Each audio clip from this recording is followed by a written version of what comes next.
Hello everybody, this is Kiro Show here, and this is probably going to be my last video for tonight, because I have to wake up early and finish something in our backyard.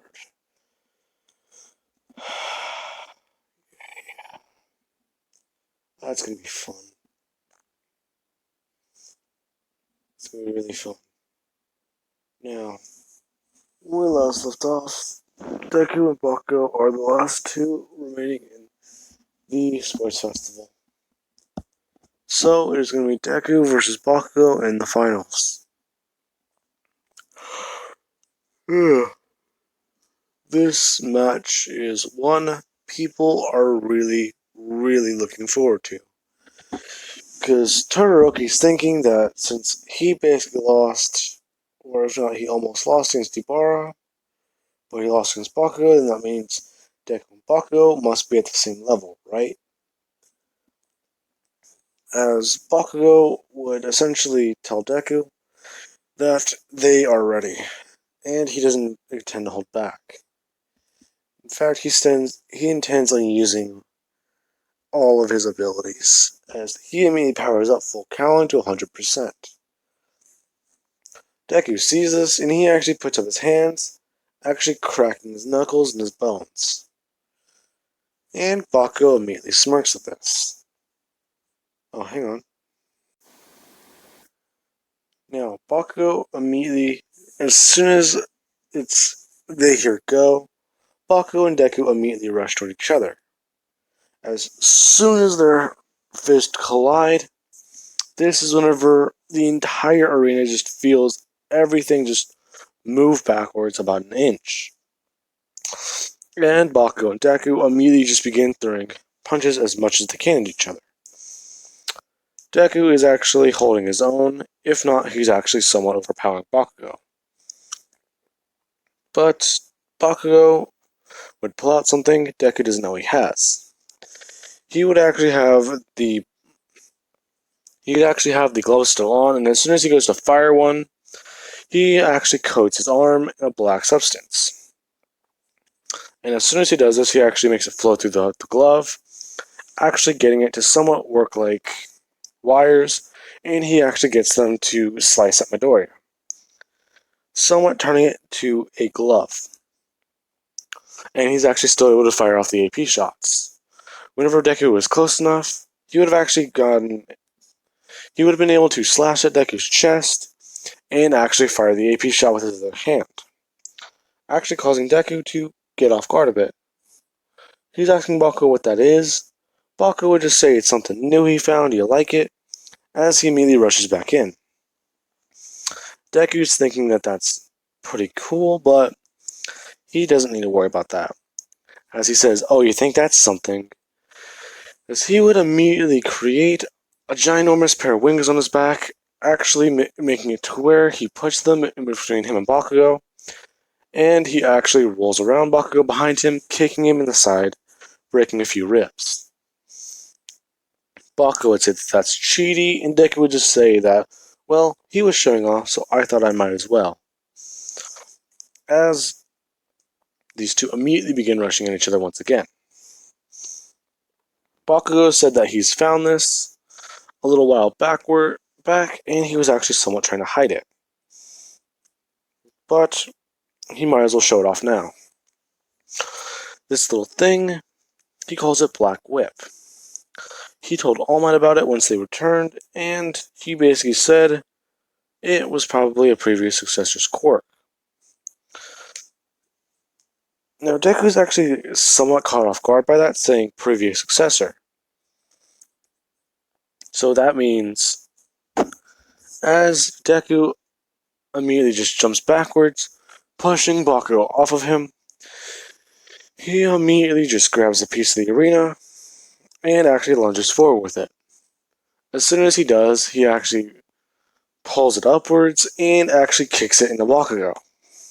As soon as that happens, Bakugo begins full cowling, and he just calls this explosive. Now, as soon as he begins this, he actually starts chanting some words. All you hear is high-pitched sounds before a mark appears on Deku's chest and Deku blows up. Deku would actually appear throughout the rubble, and you just see him with his arms up and his shirt even more tattered. He just tells Bakugo that that's pretty fun, but explosion magic, it wasn't always his best suit. In fact, I think, what's the proper English word for it? I'll have to figure that out later. Anyways, as he immediately runs back in, Bakugo actually charges at him his own. Deku immediately shrinking down into the size of an imp, growing back up, and actually uppercutting Bakugo up into the air. As soon as he does this, Bakugo pulls Deku closer with Black Whip, and he actually gets Deku and actually throws him up higher with explosions. These two would go up quite a few feet before eventually having Deku get slammed into the ground by Bakugo. As this is happening, people who were cheering this on are watching the barbarity in this final match, as these two are going at each other and they have no intent on giving up. It would get to the point where Deku and Bakugo are both so exhausted. Deku's thinking that he hasn't had a proper fight like this in a while, but still, one of these days, he might have to get that one for all try. Jesus. Storing power? How much is in there? Oh well, All Might was right though. It's gone far beyond human capability. Anyway, Bakugo, as Deku actually somewhat stumbles, surprising himself. He puts his hands back up, saying that they are going to finish this. Bakugo says that he agrees, and they would immediately rush back towards each other. As soon as their hands collide, Deku would actually break Bakugo's fingers in the ensuing punch. Because Bakugo's been getting exhausted, while Deku, he still has his upgraded durability. He in fact has greater durability than Bakugo, even strength and even speed. But One for All does not increase durability, sadly. But as soon as that happens, Deku would actually watch as Bakugo actually goes flying backwards and he's at the edge of the ring. He starts chanting the words again, except this time he actually uses his good hand and he spins his wrist. As soon as that happens, another explosion goes off in the arena, except a very big one. Deku is left standing there as he is actually on one knee, and Bakugo just keeps chanting the words as he just keeps blowing and blowing up Deku. As soon as that happens, Deku's thinking that essentially Bakugo's going to run out of stamina soon. So he either has to sit here and take this until he probably passes out, or he needs to try and rush Bakugo and kick him out of the ring. So Deku would immediately just think, alright, 3, 2, 1. As he begins running toward Bakugo, Bakugo just started his chanting again. As Deku reaches Bakugo, Bakugo finishes, and Deku just grabs onto him, and these two both explode, actually sending Bakugo flying along with Deku, both of them going out of the bounds. However, Bakugo was considered out first because in replaying the footage, Bakugo fell out. If not, he was the first person to hit the ground.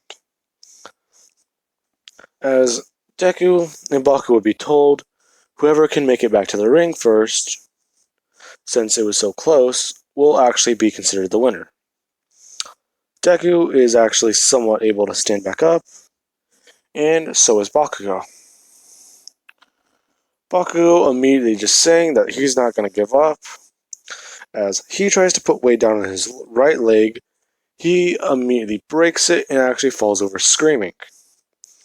As Deku, he's only able to crawl on both one hand and one leg, basically crawling over to the ring and touching the top of it with his fingers, being declared the winner, and passing out afterward, waking up in the medical bay. Now, whenever he wakes up, his vision is very blurry, and he wakes up to one simple thing. He wakes up and he sees Ibarra, who actually got her haircut. Now, this image is by... hang on. It's by Bloomed Orange. If you guys did not catch that, Bloomed Orange is who drew this image. It's hard to make out, but I looked online, and it was actually somehow clearer. So, anyways, Deku wakes up and he sees Ibarra, asking who the new girl is, and what did he do with the old one. She looks at it and sees somewhat snickers, saying, haha, very funny, but what do you think? It somewhat looks nice, but Recover Girl was able to at least do a good job on it. Everyone else would walk in and they would see Deku and Bakugo, and they'd actually ask Ibarra how she feels. She would say she feels fine, it's just the haircut was a bit unnecessary. As Todoroki would just be at the door saying that he's kind of sorry about that, but he kind of needed to win the round. She would just say she understands the battle, but he could have at least aimed a little higher. Which is whenever everyone would start somewhat snickering and laughing at Todoroki. Now, as that happens, this is whenever Ito would actually get a phone call. Whenever he's laughing, he immediately picks up and he hears the bad news, as he immediately drops to his knees and starts to somewhat cry. Everyone's asking Ito what happened, and Ito would just quite simply say, everything that's been going on, he's forgotten about the case his brother's been on. He just got attacked by the hero killer, and he might have to... from what he's heard, the trauma might be too great for his body. In fact, he might be wheelchair bound for the rest of his life, so he's going to have to retire. Everyone's in some shock, if not completely shocked by this, and Deku would quite simply tell Ida that it's going to be okay. In fact, the heroes will handle it. Ida would say he doesn't think the heroes can, as Deku would tell him, well, then we can at least get internships. I know you, Ida. One thing you might do is you might go after him yourself, but don't. Listen, whenever we all get internships, let's all at least try to go to the same place. Alright? But you just gotta remember, man, all of us here have known each other. All of us have experiences with each other. You can talk to any one of us. Ito would actually reluctantly open his mouth, as he was about to say they don't understand anything, but he would have stopped, realizing that Deku was actually telling the truth. That everything they've been through, all the training, all the hardships, everything, even the missions, they're already a team. So he just starts sitting down, talking to Ochako, as Ibarra is still talking with Deku. Jiro would actually walk over and ask Bakugo if he's fine with being second place, and Bakugo would just look at her, asking her if she's fine being 6th or 7th. Jiro would just reluctantly just look at Bakugo and just shoot him the finger. Basically, sticking up her finger.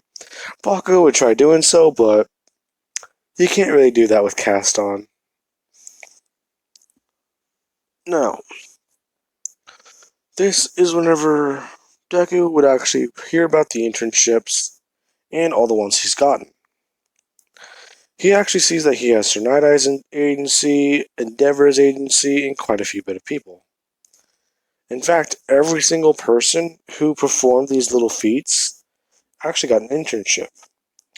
Shinso was actually brought into Class 1A, along with Mei Hatsume, the support course student who actually is going to be replacing Invisible Girl, because I don't believe I replaced her with anybody yet. I tried looking back on different videos, but I could not see anything where it said I replaced her. I might be wrong. If I am, please someone tell me in the comments below. Now, while this is going on, they would all actually choose the same internship. Deku actually going with Bakugo and Ibara. They would actually go to Endeavor's agency, basically in the same city. Ida would still go with Manuel, and the rest of the team would actually go with Sir Night-Eye. Oh, wait, did I say Bakugo would go with Endeavor? Bakugo would go with Sir Night-Eye, and Ida would go with Manuel and Deku. I almost said Uraka. Ibara would go with Endeavor, and so would Todoroki. Now, basically the team is split up into 3 different parts, and they're all at these separate agencies. Manuel's kind of weirded out and concerned, saying that it's kind of funny that a lot of the people in the finals actually picked his agency. In fact, he actually heard something about all of them being in the same city. He's guessing that they're all friends and they plan to meet up during the internship, but he also feels it might be something else. Kid, your brother was in Genium, so I understand if you want to get payback against that guy. Although, that's not all it. No, I'm quite alright. I'm going to tell you, Manuel, I thought about getting payback against him, but my friends kind of convinced me not to go at this alone. In fact, I kind of dragged them here.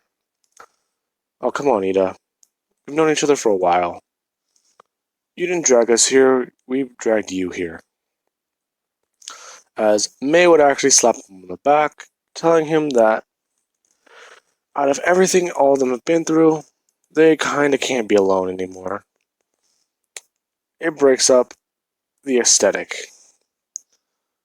Which Jiro would actually just spit out her drink, telling May she is not using that word right. Which is when Emmanuel he does not really understand. He's just thinking that he's getting way too old if he can't understand what they're talking about. Now, while that's happening over at the Manual Agency, the Night-Eye Agency is actually just Bakugo, Ochako, and I want to say Momo.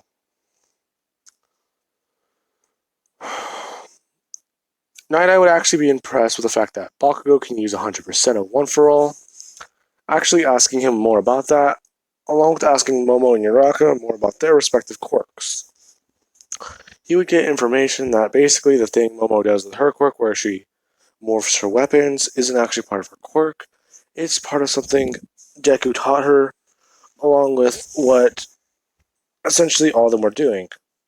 Bakugo would explain that detonated explosive isn't actually an evolved version of his quirk. It is exactly magic that relies on stamina. Basically, they would have to explain that they went to hell with Deku over the last 2 weeks, and they spent the last year in there. In fact, that place is so vile and unsurvivable, they're surprised Deku came out unscathed. And he said he was in there for a century. And it's kind of a bit more believable now since you've been there. Well, I guess I'll just have to take your guys' word for it. Now, I just thought about changing that back.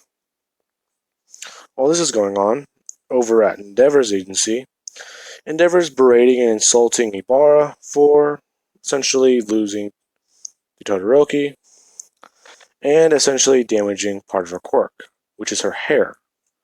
Saying that she should actually wear a helmet or something whenever she fights, but that also might actually impede on your quirk.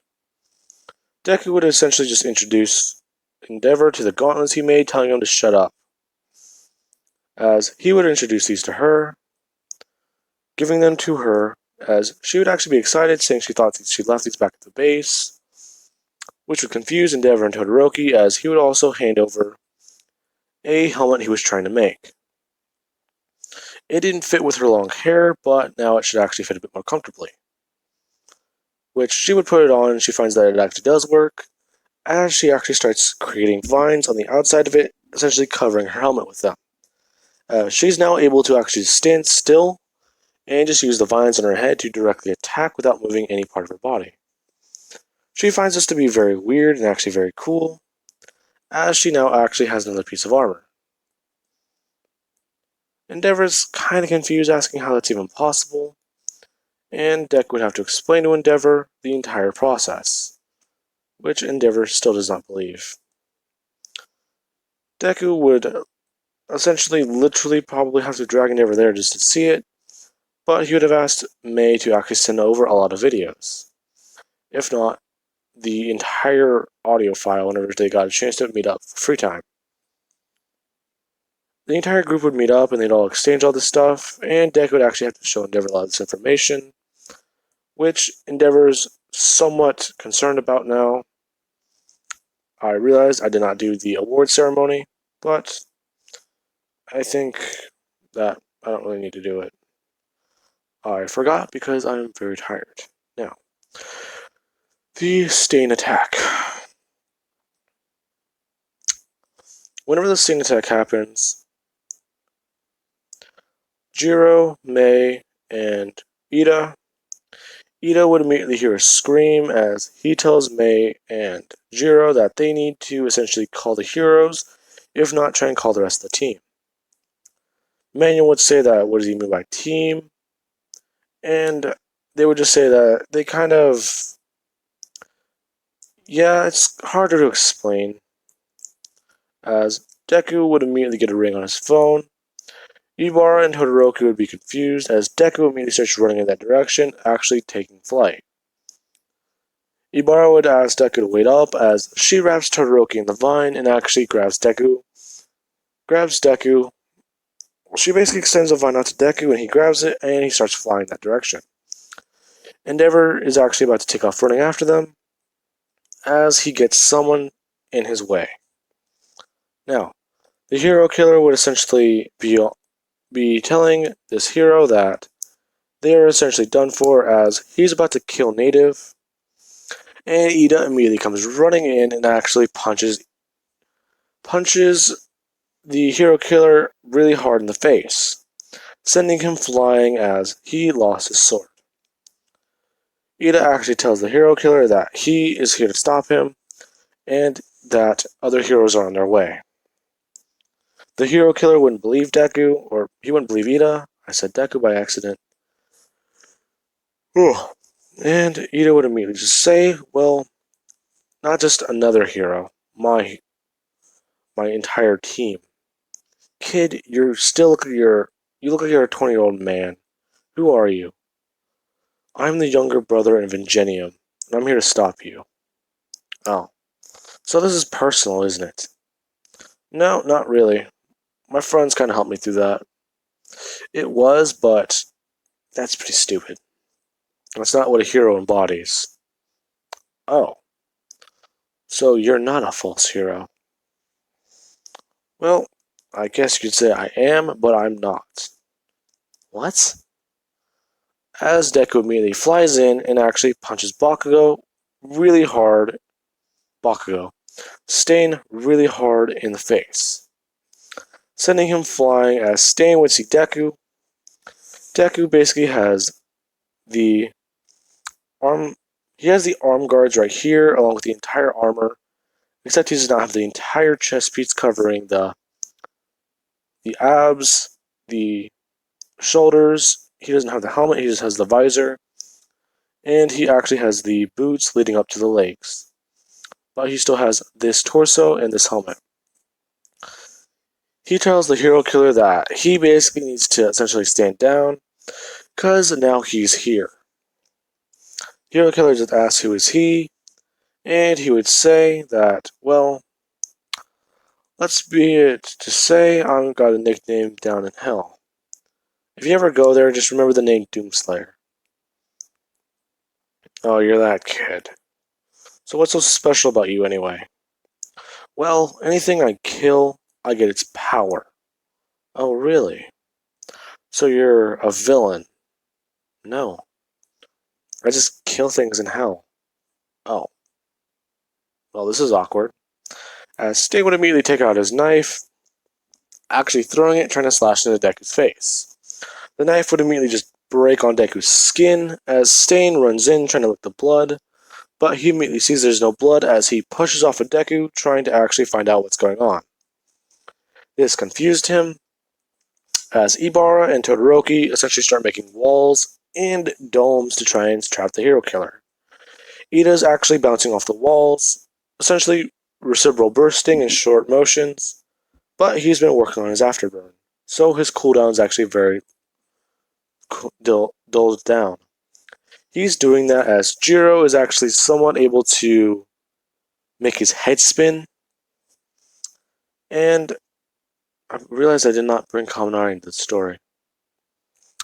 And Mei and Momo are actually trying to figure this out.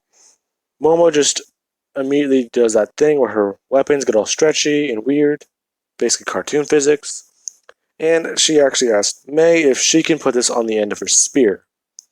If not, try and put the two together. As Momo immediately sticks this thing to the front of Mei's spear, these two both run at the hero killer and actually smash him over the head with this thing, actually knocking him into the wall. As that happens, Deku would walk over, and he actually grabs the hero killer by the face, asking if he's done. The hero killer would say no, as he still tries to stab into Deku with another knife, but it just breaks on Deku's skin. Deku would say that that's quite annoying, as he goes to kill the hero killer, but as soon as he goes to throw the punch, everyone basically grabbed Deku by the arm, and Ibara actually made vines covering Deku's face, basically telling him that they don't kill people.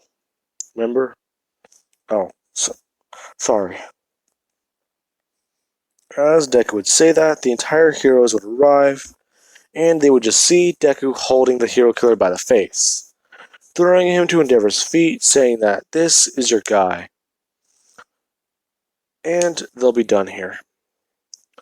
Endeavor looks at these kids, asking them how they even did that, and why are none of them injured. They would just say, teamwork makes the dream work, as all of them go back to their respective agencies, leaving Todoroki and Endeavor, as well as a lot of pro heroes, confused at the entire statement.